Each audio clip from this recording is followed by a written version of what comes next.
Assalamualaikum warahmatullahi wabarakatuh. Selamat datang di channel Ngaji Kitab, channel yang berisi informasi tentang kajian keislaman.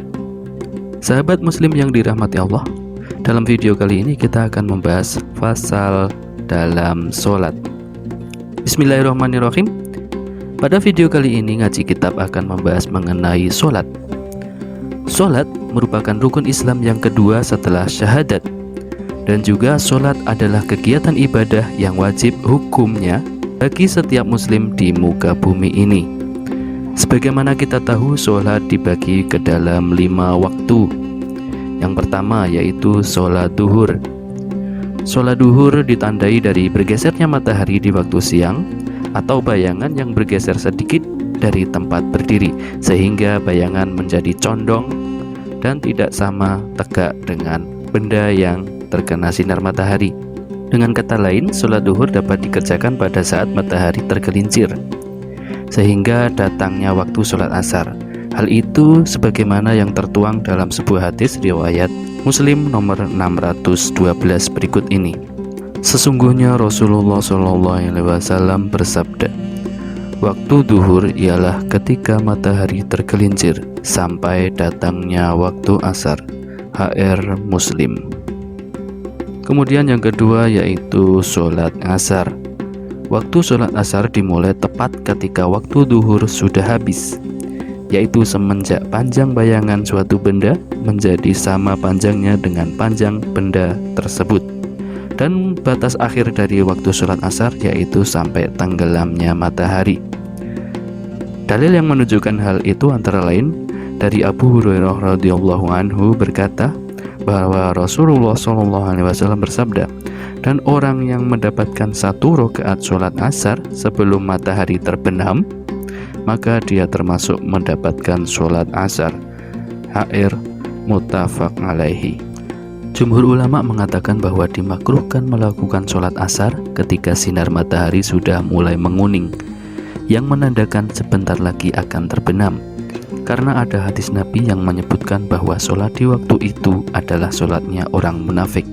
Dari Anas bin Malik radhiyallahu anhu berkata, aku mendengar Rasulullah SAW bersabda, itu adalah sholatnya orang munafik yang duduk berhadap matahari hingga saat matahari berada di antara 2 tanduk setan. Dia berdiri dan membungkuk 4 kali, tidak menyebut nama Allah kecuali sedikit. Hadis riwayat Muslim. Yang berikutnya yaitu sholat maghrib. Sholat maghrib merupakan satu-satunya sholat fardu yang memiliki rakaat ganjil, yakni 3 rakaat.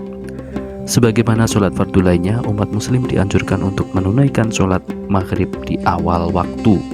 Dalil anjuran menyegerakan sholat maghrib adalah hadis dari Uqbah bin Amir radhiyallahu anha, dikutip dari buku Hidup bersama Rasulullah SAW oleh Daeng Najah. Rasulullah SAW bersabda, umatku akan senantiasa dalam kebaikan atau fitrah selama mereka tidak mengakhirkan waktu sholat maghrib. Hadis riwayat Abu Dawud dan Ahmad. Sedangkan untuk batas waktu sholat maghrib adalah dimulai dari terbenamnya matahari sampai hilangnya syafaq sebagai tanda masuknya waktu sholat isya. Syafaq merupakan sebutan untuk cahaya mega kemerahan yang muncul setelah matahari terbenam. Hal ini berdasarkan dari hadis riwayat Muslim yang berbunyi, waktu maghrib sampai hilangnya syafaq atau mega. Kemudian yang berikutnya yaitu waktu sholat isya. Di antara 5 sholat fardu, sholat isya memang menjadi sholat yang memiliki waktu terpanjang. Bahkan, tidak sedikit orang yang menunaikan sholat isya ini jauh dari awal waktunya. Banyak masyarakat awam yang masih bingung kapan batas waktu sholat isya yang tepat. Dari Abi Qatadah bahwa Rasulullah SAW bersabda, tidaklah tidur itu menjadi tafrid, namun tafrid itu bagi orang yang belum sholat hingga datang waktu sholat berikutnya. Hadis riwayat Muslim.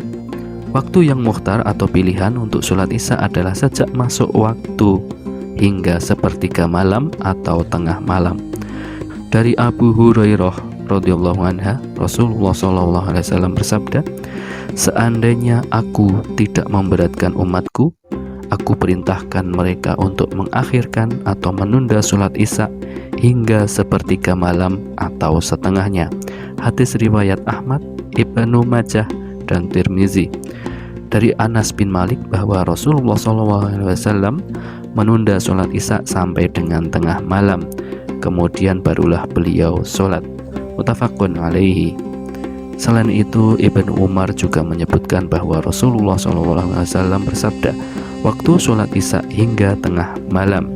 Hadis riwayat Muslim dan Nasa'i. Berdasarkan keterangan di atas, maka dapat ditarik kesimpulan bahwa sholat isya dapat dikerjakan setelah berakhirnya waktu maghrib, yaitu hilangnya mega merah atau awan kemerahan. Sedangkan batas akhir sholat isya yaitu pada saat tengah malam atau menjelang waktu subuh atau sampai munculnya fajar shadiq atau fajar yang kedua. Berikutnya yaitu sholat subuh. Salah satu sholat yang memiliki banyak keutamaan adalah sholat subuh. Tak heran bila sholat subuh kerap disebut sebagai sholat yang paling afdol. Namun barangkali masih banyak yang bingung atas batas waktu pelaksanaannya. Untuk menghindari kemungkinan sholat tidak sah, maka simaklah informasi berikut ini mengenai waktu sholat subuh. Waktu sholat subuh yang utama adalah dari terbitnya fajar shadiq, yakni fajar kedua sampai berakhirnya gelap malam, karena Nabi SAW biasa mengerjakannya pada waktu gelap malam masih pekat. Waktu diperbolehkannya sholat subuh berakhir sampai terbitnya matahari. Batas akhir waktu sholat subuh adalah terbitnya matahari sebagaimana disebutkan dalam hadis berikut ini.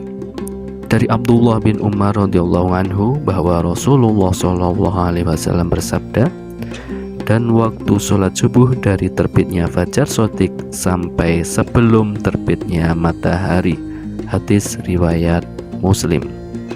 Sedangkan untuk keutamaan sholat subuh diantaranya yaitu tidak akan masuk neraka, pembeda orang mukmin dengan orang munafik, setara dengan sholat semalam suntuk. Menentukan waktu sholat merupakan persoalan fundamental dan signifikan ketika dihubungkan dengan sah tidaknya suatu sholat.